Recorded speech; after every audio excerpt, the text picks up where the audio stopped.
What's your reaction with this conference realignment that's been going on in the last month or so in college football?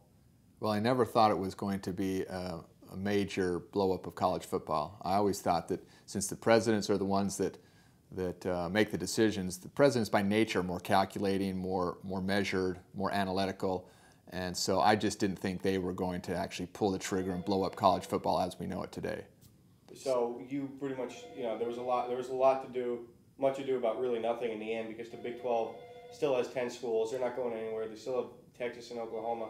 So you think it was a lot more hype than it was actual execution? Well, I think it's similar like the men's basketball tournament where they talked about bringing 96 teams and expanding it to 96, and at the end of the day they just extended it a couple teams. And so I think the fans, administrators, coaches, we talk about all these wonderful scenarios and whatnot, but at the end of the day the decision makers are generally more calculating and generally don't think in those terms. And I think you saw that now with conference realignment. I mean, it's possible that it could still blow up a little bit bigger if the Big Ten decides to expand up to 16. But if the Big Ten is just going to take another team or two, the Big 12 is staying at 10.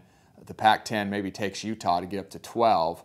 The Big East, everyone thought was going to be rated. Doesn't sound like that's going anywhere unless, of course, the Big Ten decides to reach out to the East Coast, which still could happen. And the ACC and SEC look like they're pretty content. So I think at least maybe this round it's maybe not over yet, but at least it from what it appears like now, it didn't materialize like everyone thought it was going to be. What's the most surprising school to make a jump so far? Well, I think Colorado probably has buyer's remorse if I'm thinking or if I'm them, because I think they were trying to get out ahead of the posse before the whole Big 12 collapsed, and so they saw an opportunity to go to the Pac-10. Now they're going to be traveling from that mountain time zone all the way up and down the Pacific coast, right. So it's going to probably be more travel than they're used to, more expense than they're used to. Now if they're bringing in a lot more money under the Pac-10 than they were in the Big 12, then maybe it's worth it. But I wonder right now if they would have stayed put at the Big 12, if they would be thinking that would still only be 11 teams in the Big 12, kind of remain intact. Maybe we stay there. But money drives this whole enterprise, and if you can get more money to in these shrinking budgets in this shrinking economy, then it makes sense to do that. What if any is a possible future impact on FAU from this? Well, last go around with conference expansion, as you may remember, we were just a budding 1A program, and we needed a home, we needed a conference, and so we were fortunate to get in the tail end of the shuffling. After the ACC and the Big East did their shuffling and whatnot, we were able to get into the Sun Belt Conference. And without a home, no matter how much money or how talented you are, if you don't have a home, then you can't be in 1A. And so we were very fortunate to do that. So I think our upside was there if there was more conference realignment. But we're a strong conference right now, as it is. As you know, you only generally expand your conference either through enhancement or because of survival. And I don't think we would need to enhance the Big East or the Sun Belt Conference because of survival, because I think we're all pretty solid.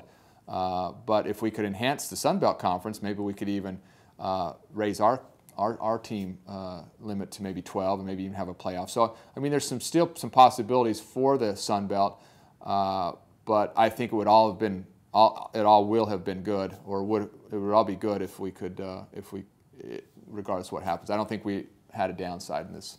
The only downside I could see for FAU is if they went to 4 super major conferences of 16 each, and that would kind of create an upper division right then and there. And therefore, the rest of us that were outside those 4 conferences of 16 teams each would kind of be maybe like a 1AA program, and so it would be more distinction. So the hope is that there isn't more separation between us and those more established programs, so that gives us an opportunity to grow and soon be as good as they are. The last thing I guess we could finish with is, I guess, kind of all sports, not just football. The Sun Belt has really kind of grown, and in each sport, it's Western Kentucky in the NCAA tournament a couple of years ago, what you guys did in baseball, soccer. What's been behind the growth of the Sun Belt in your opinion? Well, the Sun Belt's a new conference. We've only been in the Sun Belt ourselves for about 5 years. And if you think about the growth and population of the United States, it's all coming down to the southeast region of the country.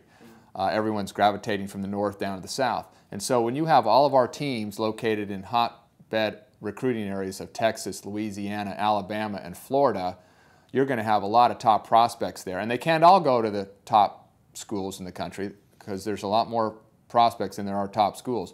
So we're going to get the second guys or the third guys. And I think as we get our legs underneath us, I think the Sun Belt will be as good a conference as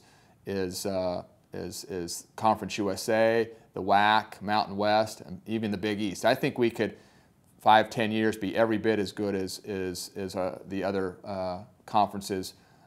Maybe be a step below Southeast Conference, maybe a step below the ACC or the Big 10 or Big 12. But I think we can move up quickly because of the location we're in. And everyone wants to be in the sun. Everybody wants to play down here. And so I think the bottom line is getting great talented players, and we have them down in this part of the country. We just have to get them to come to our schools. And I think we're getting there.